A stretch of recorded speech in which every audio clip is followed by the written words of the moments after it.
Assalamualaikum warahmatullahi wabarakatuh. Hai guys, kembali lagi di channel kita, Pak Bu Guru. Nah, kita akan bahas materi matematika lagi nih hari ini. Yang akan kita bahas kali ini itu adalah tentang salah satu materi di ukuran penyebaran data, yaitu desil. So, pantengin terus videonya ya. Let's check this out. Oke, sebelum kita lanjut membahas rumus desil, kita harus tahu dulu apa sih desil itu. Sama seperti kuartil, desil ini asal mulanya adalah desi, yang artinya itu adalah 10. Maka, desil itu merupakan statistika yang akan membagi data menjadi 10 bagian yang sama besar. Nah, pada sebuah data, desil itu akan dibagi menjadi 9 jenis, yaitu D1, D2, D3, sampai D9. Atau sama saja dengan desil 1, desil kedua, desil ketiga, sampai dengan desil ke-9. Oke, sekarang kita akan lanjut ke membahas apa sih rumus desil untuk data tunggal dan data berkelompok. Yang pertama, untuk data tunggal. Sama seperti kuartil, rumus desil data tunggal itu adalah I dikali N plus 1. Dengan I itu berarti desil keberapa. Misal desil pertama maka I-nya 1, desil kedua itu artinya I-nya 2, sampai dengan desil ke-9 artinya I-nya 9.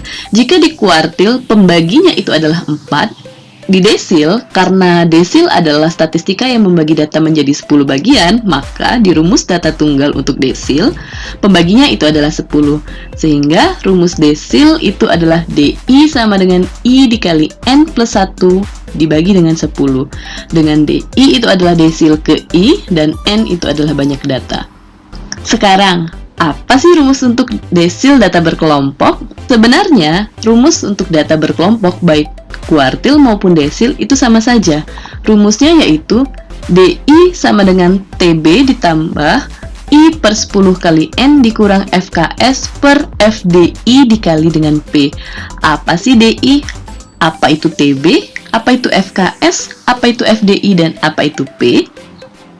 Sesuai dengan definisinya, DI itu adalah desil ke I, TB itu adalah tepi bawah kelas desil, N itu adalah banyak data, FKS itu adalah frekuensi kumulatif sebelum kelas desil, FDI itu adalah frekuensi kelas desil, dan terakhir P itu merupakan panjang kelas. Nah, kalau kita lihat di sini, seringkali di definisi-definisi ini itu disebutkan kelas desil. Artinya, untuk data berkelompok, kita harus tahu dulu nih, siapa sih kelas desilnya? Gimana cara menentukan kelas desil? Kelas desil itu didapatkan dengan rumus I per 10N.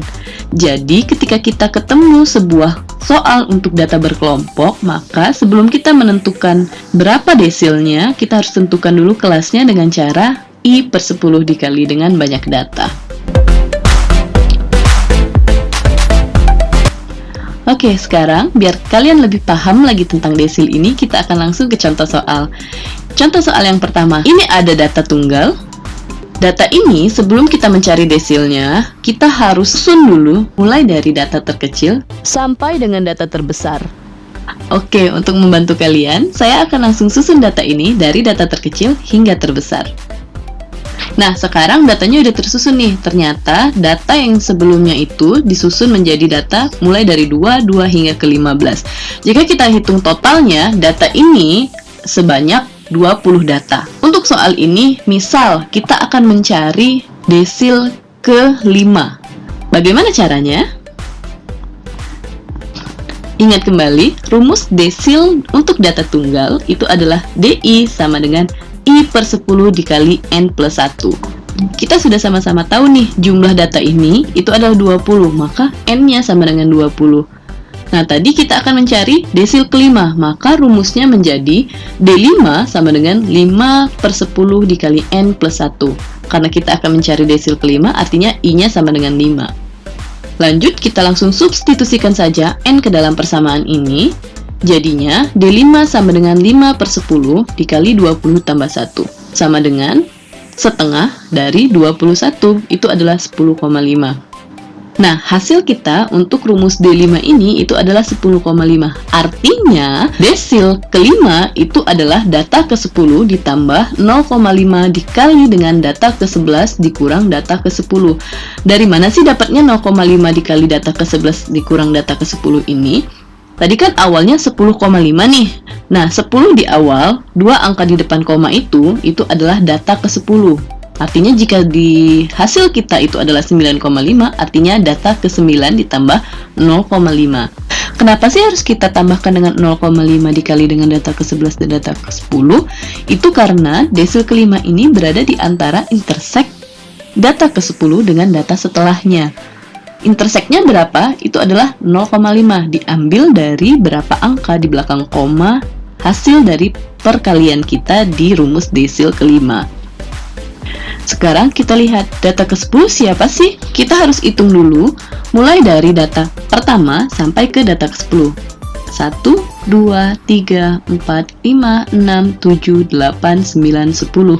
Artinya data ke-10 itu adalah 6.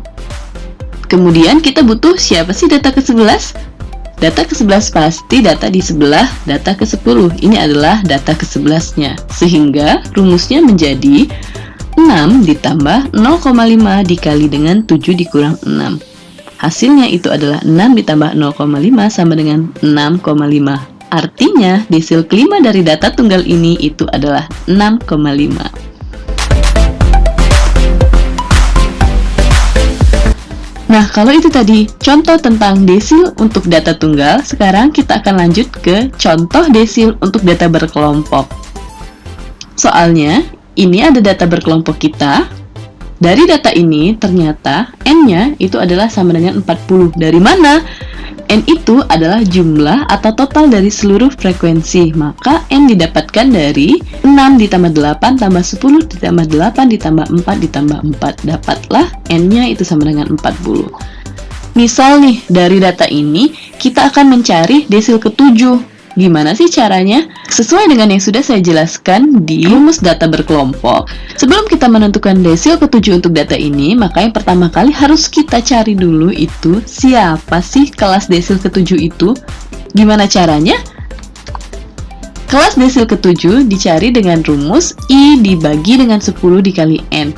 I-nya sesuaikan, jika kita mencari desil ke-7 maka I-nya sama dengan 7. Maka rumusnya menjadi 7 per 10 dikali dengan N kita itu tadi 40. Maka hasilnya itu adalah 28.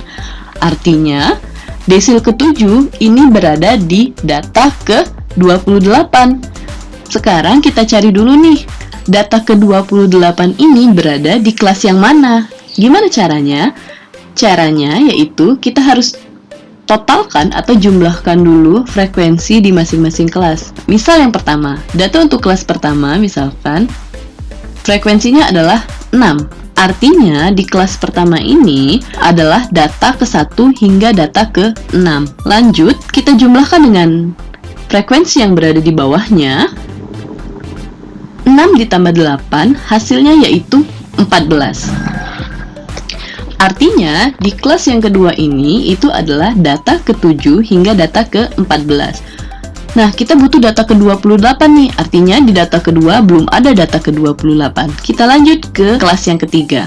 Kita jumlahkan lagi nih, 14 ditambah 10 itu 22. Kalau kita lihat, artinya di kelas ketiga juga belum ada data ke-28. Kita lanjut lagi ke penjumlahan 22 ke 8. Artinya, di kelas keempat ini, itu adalah data ke-23 hingga data ke-30. Nah, data ke-28 tentu masuk di data di kelas keempat ini.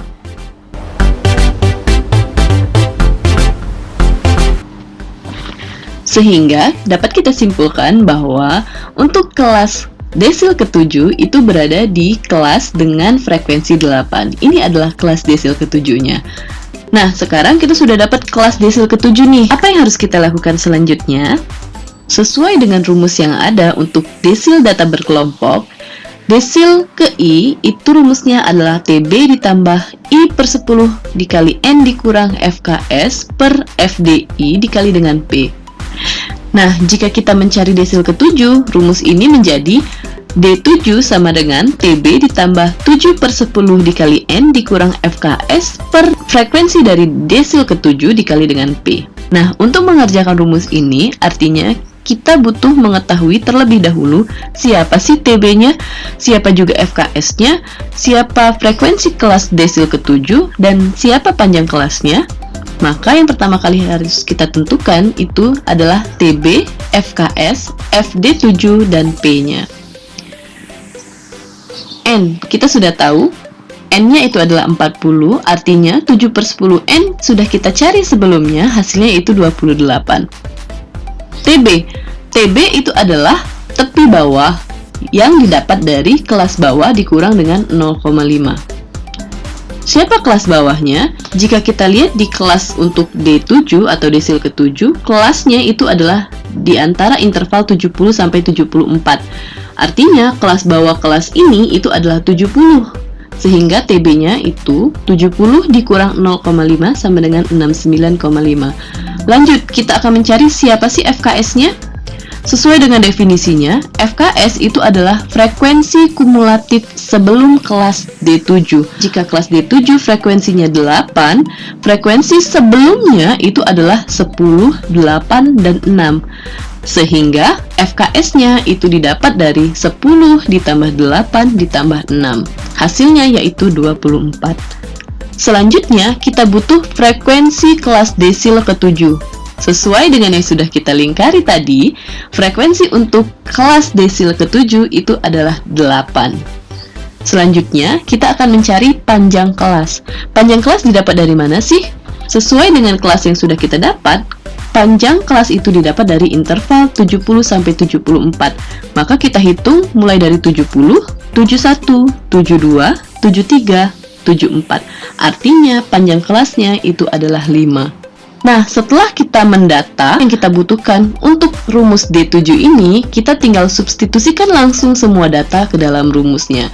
Sehingga didapat D7 itu sama dengan 69,5 ditambah 28 dikurang 24 dibagi 8 dikali dengan 5. Didapatlah D7 itu adalah 72. Maka desil ke-7 dari data yang sudah kita punya itu adalah 72.